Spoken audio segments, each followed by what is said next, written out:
Friends, இன்றைக்கி நம்ம cook with குட்டியில் ஒரு வித்தியாசமான சட்னி தான் பார்க்க போகிறோங்க. அது பச்சை மாங்காய் வச்சு செய்ய போகிறோங்க. இப்போது சம்மர் சீசன்னால் மாங்காய் நிறைய கிடைக்குதுங்க. மாங்காய் வந்து கிடச்சிதுன்னா இது மாதிரி வந்து ஒரு தடவை சட்னி செஞ்சு பாருங்கள், அவ்வளோ சூப்பர் டேஸ்ட்டாக இருக்குங்க. இது சாப்பாட்டு கூட டிஃபன் ஐட்டம், தோசை, இட்லிக்கு கூட தொட்டுக்க நல்லா இருக்குங்க. இதுக்கு ஒரு சின்ன மாங்காய் எடுத்துருக்குங்க, கொஞ்சம் கருவேப்பிலை, ஒரு 8லேருந்து 9 சின்ன வெங்காயங்க, கொஞ்சம் காஞ்ச மிளகாய், ஒரு அரை மூடியிலேருந்து பாதி தேங்காய்ங்க, கொஞ்சமாக இஞ்சிங்க. இவ்வளோ தான் நமக்கு தேவைங்க. வாங்க இந்த மாங்காய் சட்னி எப்படி செய்கிறதுன்னு பார்க்கலாங்க. இது நீங்கள் செஞ்சு வச்சிட்டிங்கன்னா அப்புறம் அடிக்கடி இந்த சீசன் முடிகிற வரைக்கும் செய்வீங்க. அவ்வளோ டேஸ்ட்டாக இருக்குங்க.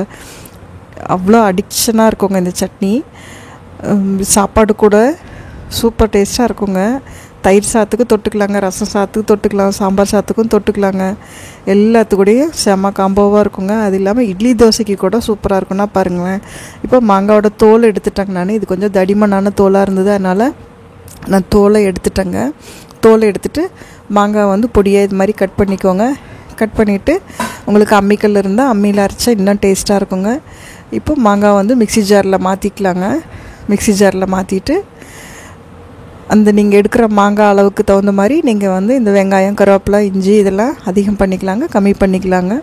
கருவேப்பிலை போட்டுக்கிட்டோங்க. அப்புறம் ஒரு 8லேருந்து 9 சின்ன வெங்காயம் போட்டிருக்கோங்க. ஒரு சின்ன துண்டு இஞ்சி போட்டிருக்கேங்க. காஞ்ச மிளகா வந்து விதையை எடுத்துகிட்டு நான் போட்டிருக்கேங்க.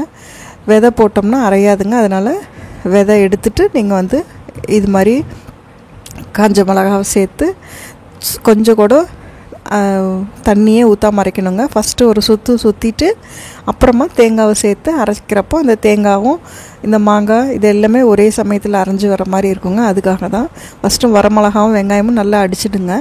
அதுக்கப்புறமா வந்து தேங்காய் சேர்த்திட்டு உப்பு சேர்த்துட்டு நல்லா வந்து குறன்னு தான் அரைக்கணுங்க, நைஸாக அரைச்சிடக்கூடாதுங்க.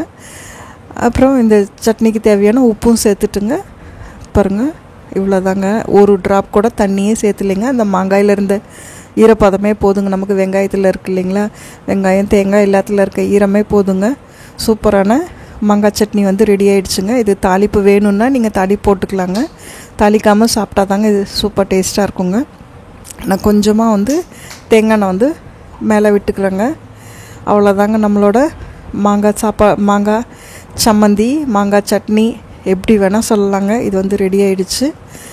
இது வந்து இன்றைக்கி நாங்கள் இது கூட வந்து இந்த கேரளா மட்டா ரைஸ் இருக்குது இல்லைங்களா, அது வச்சு சாப்பிட்டோங்க. அவ்வளோ ஒரு டேஸ்ட்டுங்க. எங்கள் வீட்டில் எப்போவுமே வந்து ஒரே மாதிரி சாதமாக இருக்காதுங்க. ஒரு நாளைக்கு வந்து மட்டா ரைஸ், ஒரு நாள் சிகப்பரிசி, ஒரு நாளைக்கு கவுனி அரிசி, அது மாதிரி மாற்றி செய்வாங்க. கீரை பொரியல். அப்புறமா இன்றைக்கி வந்து கேரளா மட்டா ரைஸ் செஞ்சோங்க. அது கூட வந்து இந்த மாங்காய் சம்மந்தி, ஆஹா சூப்பராக இருந்ததுங்க. கண்டிப்பாக நீங்களும் ஒரு தடவை வந்து இந்த மாங்காய் சட்னி வந்து உங்கள் வீட்டில் ட்ரை பண்ணி பாருங்கள். சிறுகீரை பொரியலுங்க, கேரளா மட்டா ரைஸ் அரிசி, அப்புறம் வந்து இந்த மாங்காய் சம்மந்திங்க, தயிர் தாளிச்சது. அவ்வளோதாங்க இன்றைக்கி. சிம்பிள் மெனு தான், ஆனால் வந்து எல்லாமே டேஸ்டான சாப்பாடுங்க, சத்தான சாப்பாடும் கூட. இந்த மாங்காய் சீசன் முடிகிறதுக்குள்ளே நீங்கள் ஒரு தடவை இது மாதிரி பச்சை மாங்காய் கிடச்சிதுன்னா உங்கள் வீட்டில் ட்ரை பண்ணி பாருங்கள்.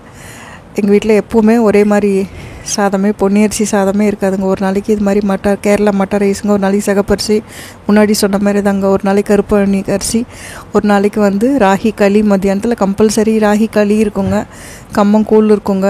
அது மாதிரி மாற்றி சிறுதானிய உணவுகளும் சேர்த்துக்கிட்டே தான் இருப்போங்க நாங்கள். சூப்பரான இந்த மாங்காய் சட்னியை நீங்களும் உங்கள் வீட்டில் ஒரு தடவை ட்ரை பண்ணி பார்த்துட்டு எப்படி இருந்ததுன்னு சொல்லுங்கள்.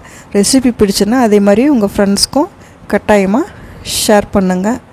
தேங்க்ஸ் ஃபார் வாட்சிங். தேங்க்யூ.